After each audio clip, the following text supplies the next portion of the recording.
يسوع المسيح للقديس لوقا. قال لوقا البشير: فيما يسوع وتلاميذه نازلون من الجبل لاقاه جمع كثير، وإذا رجل من الجمع صرخ قائلا: يا معلم، أرجوك انظر إلى ابني لأنه وحيد لي، وها إن روحا يمسك به فيصرخ بغتة ويهزه بعنف فيثبت، وبجهد يفارقه وهو يردده، وقد رجوت تلاميذك أن يخرجوه فلم يقدروا.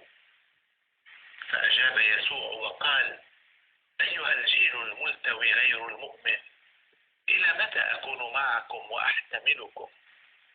قدم ابنك إلى هنا. وما إن اقترب الصبي حتى صرعه الشيطان وهزه بعنف، فزجر يسوع الروح النجس وأبرأ الصبي وسلمه إلى أبيه. فبهت الجميع من عظمة الله، وفيما كانوا جميعا متعجبين من كل ما كان يعمله يسوع، قال لتلاميذه: وأنتم اجعلوا هذا الكلام في مسامعكم، فابن الإنسان سوف يسلم إلى أيدي الناس. أما هم فما كانوا يفهمون هذا الكلام، وقد أخفي عليهم لكي لا يدركوا معناه، وكانوا يخافون أن يسألوه عنه.